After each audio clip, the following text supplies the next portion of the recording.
are you saying that the PDP connived with INEC in rigging the election? Definitely, most definitely.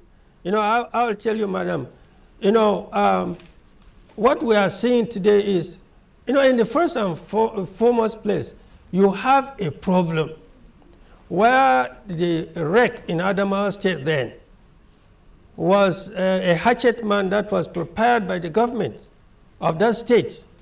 And you know, he was actually dispatched to Edo State during the Edo State elections. We had to warn the governor of Edo State that this man is the hatchet man that they used in Adamawa State. And you can imagine what he wanted to do in Edo State. Remember that he didn't want to provide election material in Benin City. While all other local governments were provided, he did not because of the high population there. He wanted to use it as a means of probably rigging elections there. But the people were so smart and they took care of him. You know, they marked him very, very well. And that's precisely what happens. Yeah, going by the judgment of the tribunal, it's been said that your petition lacked merit and it's mainly speculative. Now, going by your strength of claim now, could you let us know some of your main points to drive the point home that there was actually a substantial level of irregularity at the election of February 4th? First and foremost, in any election that you have, you must have a very good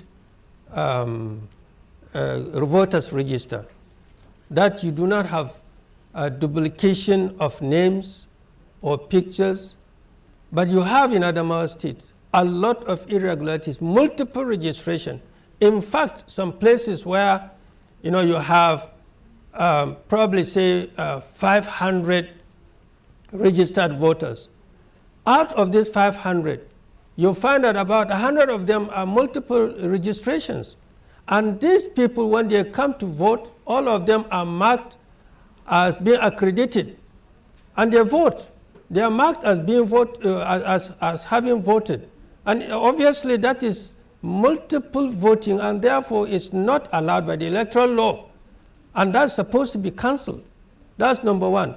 Number two, you have places where if we had to recount some of the ballot boxes where the ballot papers were stuffed. Now, in the EC8 forms, you find that they indicated probably a total of 600 votes cast. If you count the number of ballot papers you have in some of these boxes, you find that probably there are just 20 or 100 instead of 600.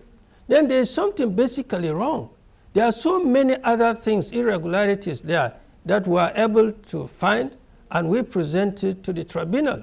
In the end, the tribunal said that our people who did the counting were not qualified to do it because they are not experts.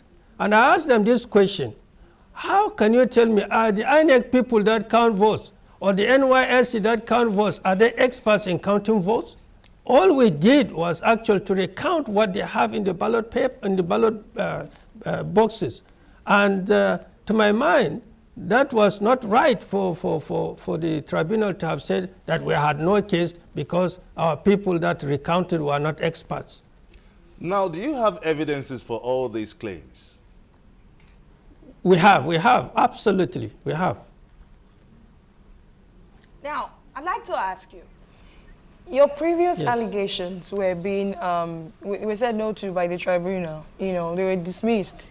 Your allegations were dismissed. On what grounds will you be appealing to the High Court again? Because we gathered that you're going to the High Court very soon to appeal. On what grounds this time? What are the fresh allegations?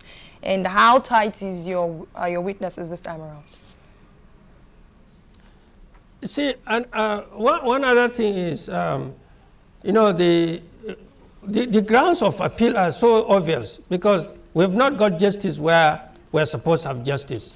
And therefore, we go higher. Probably along the line, there will be people who would understand and who will reason and really take the right decision in giving back our dues. No, the people of Adamawa State desire a change in that state, whether we like it or not.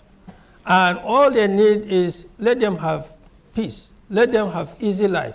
And their votes that they cast, let it count. And we cannot just brush away the needs of the people or the will of the people because we desire to rule by all means. No. And we have therefore got every detail that we need to take to the higher courts. And by the grace of God, I'm sure the courts will listen to us finally. Yeah, connecting with the voices on the streets of Adamawa now, what's the feeling like going by the verdict of the tribunal? Well, see, one thing is this. We have prevailed on the people of Adamawa State to just wait because justice will be done in the end. Otherwise, believe me, so many people wanted to rise up in arms to defend themselves against injustices that are being perpetuated against them. And right now, people are sad because how can 10 people, for goodness sake, rule Adamawa State? Even the commissioners that are appointed are just figureheads. They're just there by name. They don't perform any duties. You have today children that don't go to school. You have today people that cannot be able to get fertilizer for their farms. You have today situation where nothing works. Almost every infrastructure in Adamawa State is down. Now, what we desire to do as a trained engineer, somebody who government has spent so much on, we like to return to the people what government has spent on us. We have to just take the bull by the horn and make people to benefit from all that the taxpayers' money that was spent on training me. And up to this point in time, we have to go back and give them the benefits for all the sweat of their labor. And that is why we just have to stand by the people and push on.